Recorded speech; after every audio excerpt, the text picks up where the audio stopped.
নমস্কার। From Dolly's recipe বুকে আমি সবাইকে আমার ভালোবাসা জানিয়ে আজকে রেসিপিটা শুরু করছি। আজকে আমি গরমের কথা ভেবে একটা হালকা সবজি দিয়ে চিকেনের ঝোল মতো করেছি, যা এই কথা ভেবে যে আমাদের শরীরের জন্য ভেজিটেবল প্রোটিন সব কিছুই দরকার, তো আমি এই একটাতেই সব কিছু পেয়ে যাব।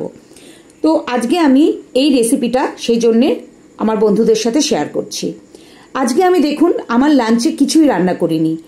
এইটা উচ্ছে সেদ্ধ, তো এটা আমি মাইক্রোওভেনে সেদ্ধ করে নিয়েছি। আপনারা চাইলে জলে কিংবা ভাতে দিয়ে করতে পারেন। শশা নিয়েছি, এটাকে আমি বিট লবণ মাখিয়ে নিয়েছি। এগুলো সবই কিন্তু শরীর ঠান্ডা করে। আমি শুধু এই চিকেনটা রান্না করেছি আর দই নিয়েছি। কতটা স্বাস্থ্যকর লাঞ্চের জন্য এই গরমে, আর আমাকে কিছুই রান্না করতে হয়নি সেইভাবে। আমি এই চিকেনটা করার জন্যে 250 গ্রাম চিকেন নিয়েছি, আর একটা মাঝারি সাইজের পেঁয়াজ ডুমো ডুমো করে কেটে নিয়েছি, খুব বেশি ছোট করিনি।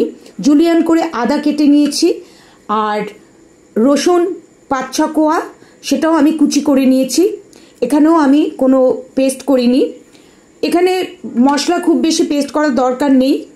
আর একটা মাঝারি সাইজের টমেটো নিয়েছি, সেটাকেও আমি টুকরো করেছি, বড় করেই টুকরো করেছি। 1 চামচ এই চামচের নুন দিয়ে দিলাম, আপনারা আপনাদের স্বাদ মতো দেবেন। একটা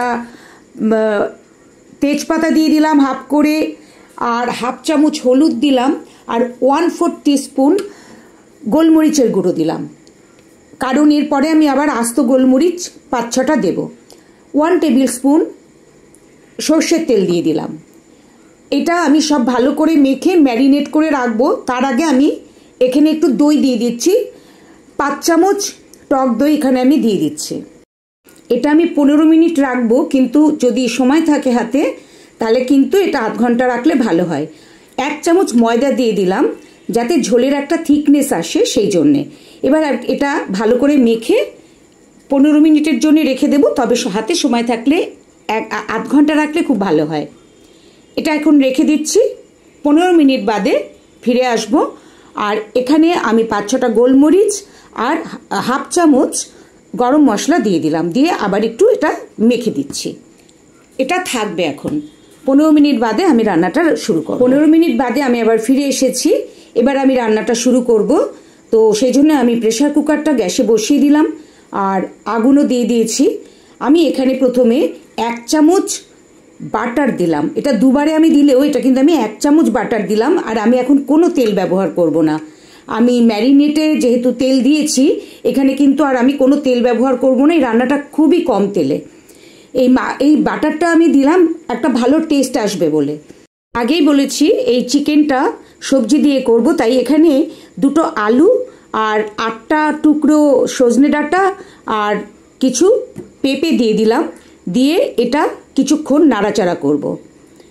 একটু নাড়াচাড়া করে 5 মিনিট মতো নাড়াচাড়া করব। 5 মিনিট মতো এটা নাড়াচাড়া করে তারপরে আমি চিকেনটা দিয়ে দেব। 5 মিনিট নাড়াচাড়া করে নিয়েছি, চিকেনটা দিয়ে দিচ্ছি। চিকেন আর সবজিটা একসাথে ভালো করে মিশিয়ে নেড়ে নেব কিছুক্ষণ। কিন্তু এটাও কিন্তু চিকেন দেওয়ার পর 5-6 মিনিট একটু আমি নেড়ে নেব ভালো করে, একটু কষানো, মানে সেরমভাবে না। এখানে আমি সুগার ফ্রি দিলাম। আপনারা কিন্তু 1 টিস্পুন চিনি দিয়ে দেবেন, যেহেতু এখানে টক দই পড়েছে অনেকটা, আর টমেটো পড়েছে, আর এছাড়াও এখানে গন্ধরাজ লেবুর রস আমি শেষে মেশাবো, তাই 1 চামচ চিনি দিলে ওটা ব্যালেন্স হবে। মোটামুটি কষে গেছে, মাংসটা একটা হাড় ছাড়া ছাড়া হয়ে গেছে। এই কাপের 1 কাপ মতো জল, 1 কাপের সামান্য একটু কম জলটা কিন্তু গরম জল আমি এর মধ্যে দিয়ে দিলাম, আর জল দিয়ে ভালো করে মিশিয়ে নিচ্ছি। ভালো করে মিশিয়ে প্রেসার কুকারের ঢাকনাটা বন্ধ করে দেব। 2টো কাঁচা লঙ্কা দিয়ে দিচ্ছি, তাহলে ভালো ফ্লেভার আসবে। আর প্রেসার কুকারের ঢাকনাটা বন্ধ করে দিচ্ছি। এটা আমি সিটি দেব না, 10 মিনিট স্টিমে রাখবো। 10 মিনিট স্টিমে থাকার পর ফিরে এসেছি। এইটা এখন আরও 10 মিনিট স্টিমে থাকবে, মানে স্ট্যান্ডিং টাইমে থাকবে। তারপরে প্রেসার কুকারটাকে খুলব।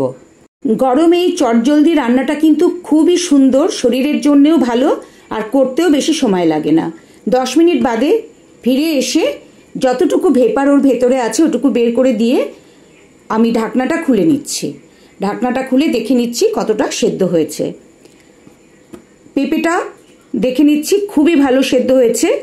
ঝোলটা আরও 1 মিনিট ফুটিয়ে নেব, কারণ প্রেশার কুকারে যখনই কোনো রান্না করি এরকম ঝোল জাতীয়, আমি প্রেশার কুকার খোলার পর কিন্তু একটু ফুটিয়ে নেই, আবার তাতে আমার মনে হয় টেস্টটা আরও বেটার হয়। এবার এর মধ্যে ধনেপাতা দিয়ে দিচ্ছি, ধনেপাতা দিয়ে ঝোলের সাথে ভালো করে মিশিয়ে দিচ্ছি। এটা 1 মিনিট মোটামুটি ফুটেছে। এখন এটা নামিয়ে আমি একটা পাত্রে ঢেলে নিচ্ছি। গরমে আমাদের কিন্তু রান্নাঘরে দাঁড়িয়ে থাকাটা খুবই কষ্টের আর খুব চাপের। সেক্ষেত্রে ভেজিটেবল আর চিকেন দিয়ে এরকম একটা ঝোল করে নিলে খুব বেশি কিছু আর আইটেম না করলেও চলে। যেহেতু ঝোলটা বেশ পাতলা, তাতে কিন্তু এই ঝোলটা দিয়ে অনেকটা ভাতই খেয়ে নেওয়া যায়। আর এর মধ্যে ভেজিটেবল আছে, চিকেন আছে, সব কিছুই আছে। আর আমি একটা জিনিসও দেখিয়েছি যে লাঞ্চে তাছাড়া যেগুলো রয়েছে আমার কিছুই রান্না করতে হয়নি, তো খুব কম কষ্টে এটা কিন্তু হয়ে যায়। গন্ধরাজ লেবুর রস এর মধ্যে একটু চিপে দিচ্ছি, তাতে খুব সুন্দর একটা গন্ধ হবে। গন্ধরাজের গন্ধ আশা করি সকলেরই ভালো লাগে। তো এটা কিন্তু খুবই সুস্বাদু হয়, তাই আমি রিকোয়েস্ট করব একবার এই রান্নাটা করে খেতে। এবার একটু ধনেপাতা ছড়িয়ে দিচ্ছি, দেখতেও খুব সুন্দর লাগবে আর ধনেপাতার একটা গন্ধ ঝোলে চলে যাবে। যেহেতু এটা গন্ধরাজের একটা ফ্লেভার আছে, তাই গন্ধরাজের 2টো পাতা আমি ওর মধ্যে দিয়ে দিলাম।